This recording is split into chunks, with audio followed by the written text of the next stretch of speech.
putting a statue of her in the center of our schoolyard! Hey, butthead!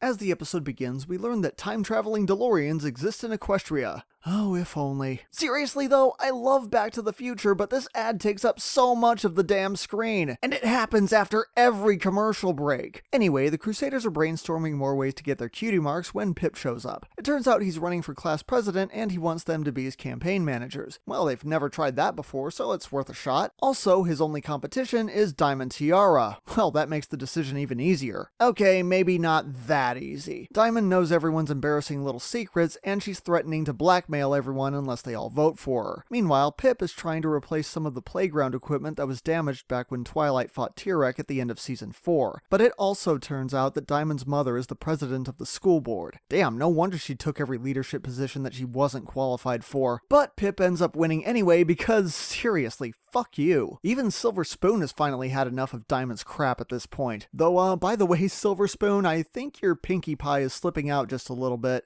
You could probably win this election if you show them all you really... I don't recall asking you to speak. After all that, Applebloom convinces her friends to follow Diamond to make sure she's okay. I mean, just because she's an asshole, that doesn't mean they have to be. And here's where we begin Diamond Tiara's redemption story. I have very mixed feelings about this, to say the least. Back in season 2, when we first met Diamond's father, Filthy Rich, he seemed like a decent, honest-to-goodness, hard-working businessman who was trying to raise his daughter well, but because of his success, she ended up becoming a spoiled brat. But here we learn it was her mother, who's actually named Spoiled Rich and is also played by Diamond Tiara's voice actress, damn, who taught her specifically to look down on others and to always win no matter the cost. While this does clash a little bit with what we saw before, we even see Filthy Rich looking all snooty here when he never really did before. Honestly, it's not that much of a stretch. Sometimes parents do teach their children bad values, and sometimes one parent will have more influence than the other. I think what really bothers me here is the notion that deep down, Diamond Tiara has actually wanted to be a good kid this whole time, but she just didn't know how. Yes, it's possible. In fact, I even have some real life experience with something like that. And The Pony I Want to Be is an absolutely beautiful song that had me choked up the whole time. But there was nothing even hinting at this before now. Think of it this way. When Babs Seed was introduced in One Bad Apple, she spent most of the episode being completely sadistic, only to have her redemption rushed out at the last moment. And a lot of fans, myself included, called that episode out because her previous behavior made it difficult to sympathize with her in the end. And that was just one episode. We've been watching Diamond Tiara act like an irredeemable asshole for the last 5 years, which is still roughly a year and a half in Equestria time. On top of that, as a recurring antagonist, Diamond Tiara is the single most one-note character in the entire cast. Ever since her introduction, she's only ever been a bully for the pure sake of being a bully. I'm not saying that she shouldn't be redeemed, but it's going to take more than one episode to convince me, no matter how good that episode is. Anyway, with the Crusaders' help, Diamond realizes that she's been confused about the meaning of her cutie mark. Apparently to her, it represents her talent for getting what she wants. But unlike Troubleshoes back in Appaloosa's Most Wanted, Diamond eventually understands that her mark still means what she thought it did, but she can use her talent to help others, in this case getting the new playground equipment for Pip. And in doing so, she still gets what she wanted all along, to be surrounded by friends, only this time they're real friends instead of fake ones. But come on, it's still too early in the episode and Diamond Tiara's turnaround was way too quick.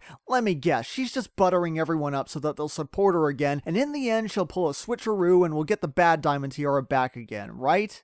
So what do you say, Crusaders? Want to just focus on helping others find their cutie marks? Yeah! Wait, what? What? Is this what I think it is?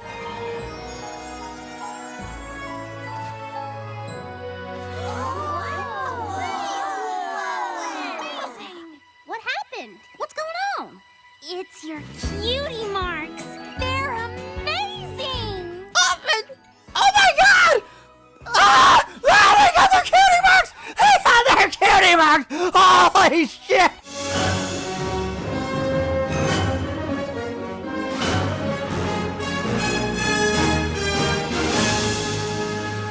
Okay.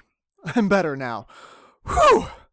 Holy fuck, they actually got their cutie marks! And going back to Call of the Cutie, the marks ultimately weren't about doing a thing, but rather highlighting that certain something that makes them special. And it turns out that what makes them special is that they are the Cutie Mark Crusaders, and the marks revealed themselves when they realized how they could apply that trait to a lifelong goal of helping others. Plus, in addition to the Crusader shield, each mark is individualized to highlight their secondary talents. Now, I've already heard a number of people complain about the Cutie Mark, so let's just take a moment to address this. The first big complaint I've heard is that the marks don't mean anything. Like, okay, everyone knows that Sweetie Belle can sing, but what's the deal with the apple or the lightning bolt? In Scootaloo's case, think about how Rainbow Dash's lightning bolt represents her competitive daredevil nature. Haven't we seen that in Scootaloo as well? And even though she can't fly, in fact, probably because she can't fly, her wings make up a big part of her identity. Or it could also represent Rainbow Dash taking her under her wing. But either way, isn't this more meaningful than just making it a picture of her scooter like, I'm sorry to say, Lauren Faust originally suggested? As for Apple Bloom, yes, her mark has an apple, because she's a member of the Apple family. And in case you haven't noticed, they're a pretty tight-knit group who are fiercely devoted to each other. It's been one of their main themes throughout the entire series. Now look, I'm sure that a lot of you already get this, but I've literally seen comments from people going, "Oh my god, what's the deal with Apple Bloom's cutie mark? I mean, it's just a fucking apple." For those people, do you really think the Apple family cutie marks are just about apples? Yeah, it's funny when you see it in fan art, but how stupid would it be if that was the only meaning you were supposed to take from it? I've also seen people complain that the Crusaders didn't have their eureka moment to justify the individual talents being represented. And yeah, I'll give you that much, but we have seen in previous episodes that they are aware of those traits, even if only subconsciously. And finally, I've seen people complain that the marks themselves are useless. Really? In this episode alone, the Crusaders just got Pip elected class president, and they got Diamond Tiara to do the first genuinely nice thing in her life. And in Appaloosa's Most Wanted, which we see in a flashback, they helped Troubleshoes figure out how to apply his talent in a useful way when he was previously convinced it was only there to make him miserable. How is that useless? In real life, people misunderstand their own value all the time, and this can often be helped with an outside perspective. In fact, I think this episode retroactively makes Appaloosa's Most Wanted even better. Though, let's be honest, Diamond Tiara does a better job illustrating the issue without compromising what we've been told about cutie mark lore. So damn, what a good episode. I still have some pretty big reservations about Diamond Tiara, but that doesn't take away from the fact that the story is told very well on its own. All of the songs here are fantastic, and frankly, unless they're able to top this later, which would be quite a task, this currently stands as the best Cutie Mark Crusader episode ever. Crusaders of the Lost Mark gets a 9 out of 10.